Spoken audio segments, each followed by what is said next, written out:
অনেকজন ফোন করে বলেছে শালা তোমাকে পেলে একবার দেখব, আমাকে বলেছে। আমি বলেছি বাবা গালিগোলজ করো না, কোরআন হাদিস নিয়ে বসবে। আমি ঝগড়া ঝঞ্ঝটের লোক নই, আমি হক কথা বলি। আমি কখনো তোমার পীরের নাম নিয়ে বলিনি তুমি যদি ভণ্ড হও তোমার গায়ে লাগবে, ঠিক কি না? যে ভণ্ড হবে তার গায়ে লাগবে না? লাগবে না। আমি যদি চুরি করা হারাম বলি যে চোর তার গায়ে লাগবে। আমি যদি সুদ খাওয়া হারাম বলি যে সুদখোর তার গায়ে লাগবে। আমি যদি মদ খাওয়া হারাম বলি যে মাতাল তার গায়ে লাগবে।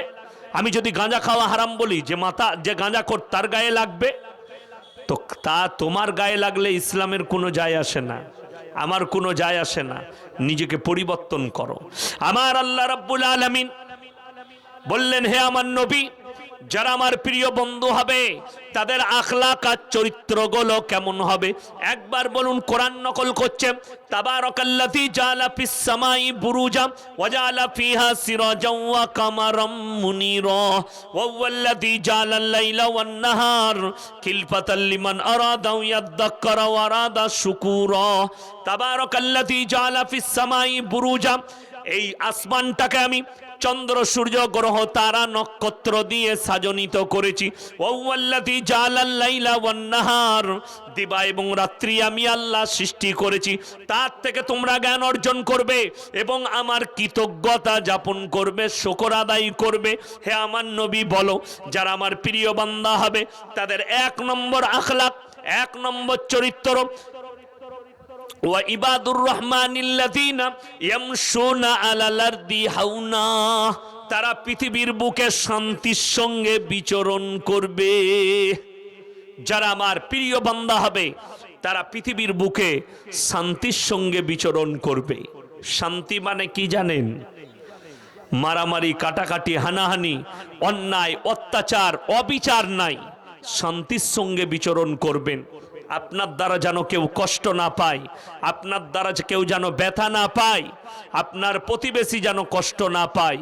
আমাদের দেশে বড় কষ্ট লাগে, আমরা নিজেদিকে মুমিন বলে পরিচয় দিই, আল্লাহর প্রিয় বান্দা বলবেন তখন যেন আপনার কাছ থেকে আপনার প্রতিবেশী কষ্ট না পায়, আপনার ভাই কষ্ট না। আমার বিবি অপরাধী নয়, আমার মা অপরাধী। যারা মনে করে আমার মা অপরাধী নয়, আমার বিবি অপরাধী, শুনেলেন হিকমতের সঙ্গে সমাজ গঠন করতে হবে, নাহলে পারবেন না। শুধু কোরআন হাদিস দিয়ে নয়, আপনাকে কিছু হিকমত ব্যবহার করতে হবে সংসার চালাতে গেলে।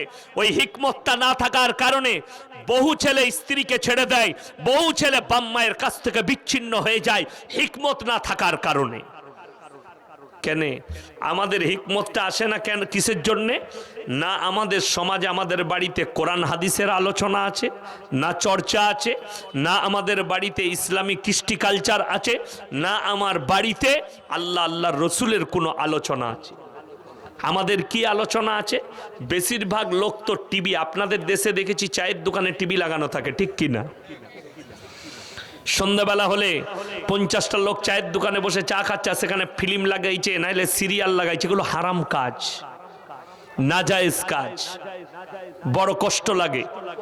বাড়িতে মেয়েরা সিরিয়াল দেখে, নামাজ পড়ে না, মায়েরা সিরিয়াল দেখছে, ফিল্ম দেখছে, এদের মধ্যে আখলাক কি করে আসবে? শোনো, বৃদ্ধ মা বাবা, কোরআনে আছে মানুষ যখন বৃদ্ধাক্যে পৌঁছে যায়, তারা খেয়ে বলে খাই নাই, শুয়ে বলে সই নাই, বাচ্চা ছেলের মতো হয়ে যায়, তাদের ব্রেনগুলো মাঝে মাঝে হ্যাং করে মৃত্যুর আগে।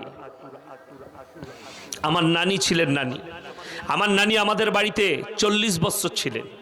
কত বললাম? 40 বছর আমার বাড়িতেই মারা গেছে আমার নানি। তো শেষ বয়সে মা ভাত দিত, কি বুঝলেন, আমাদের স্ত্রীরা ভাত দিত, খিদমত করত। যখন আমি কিংবা আমার আব্বাজি বাড়িতে ঢুকতাম, নানি কি বলতো জানো? আমাকে ভাত দেয়নি, কি বুঝলেন। তো আমি মাঝে মাঝে মায়ের সঙ্গেও চিল্লিয়ে উঠতাম, আমার স্ত্রীর সঙ্গেও, নানি এখনো ভাত খাই নাই বলছে কেন? তো বলতো তুমি বিশ্বাস করবে না, নানিকে ভাত দিয়েছে, এক্ষুনি দিয়েছে, একটু আগে খেয়েছে আপনি আসার আগে।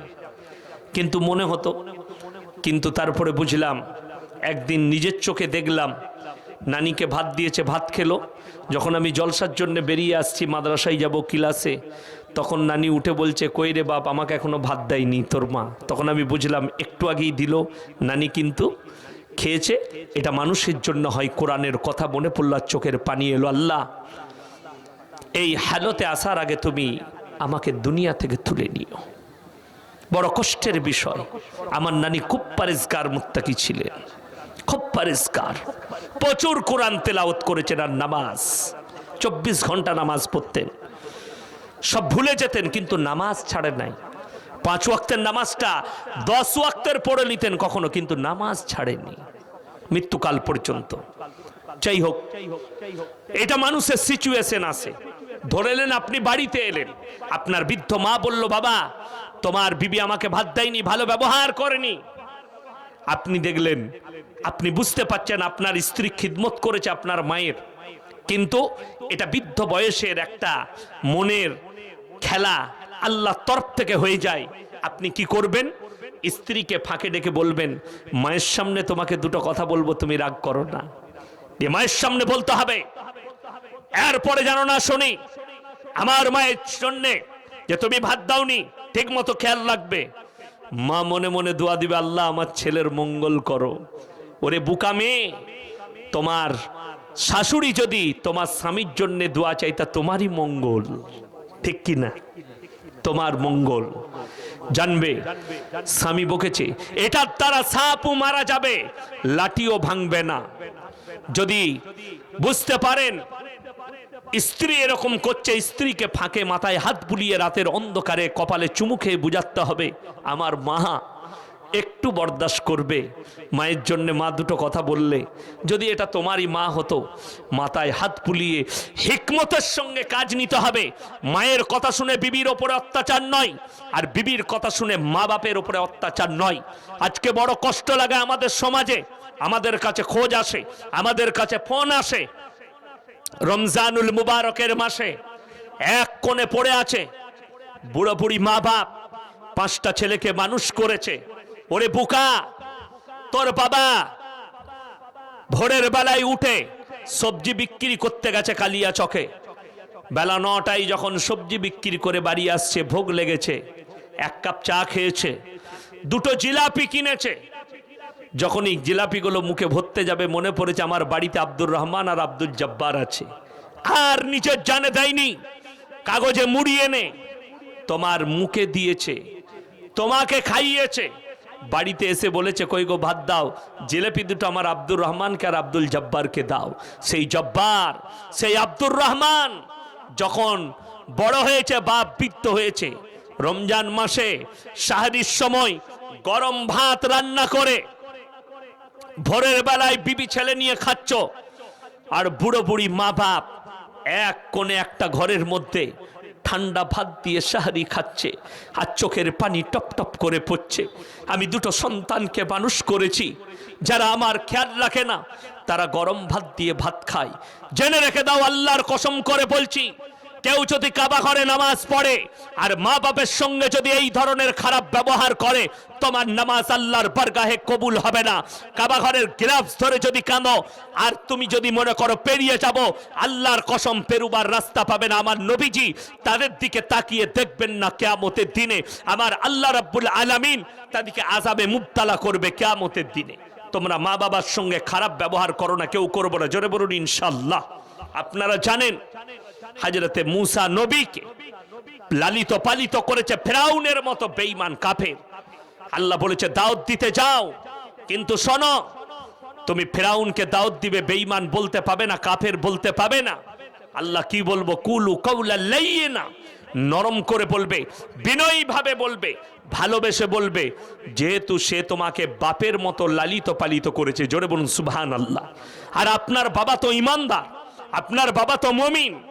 যারা মনে মনে ভাবেন আমার বাবা আমাকে 1 কাঠা জায়গা দেয়নি, আমি কি সেই বাবাকে ভাত দেবো? 100 বার দেবেন।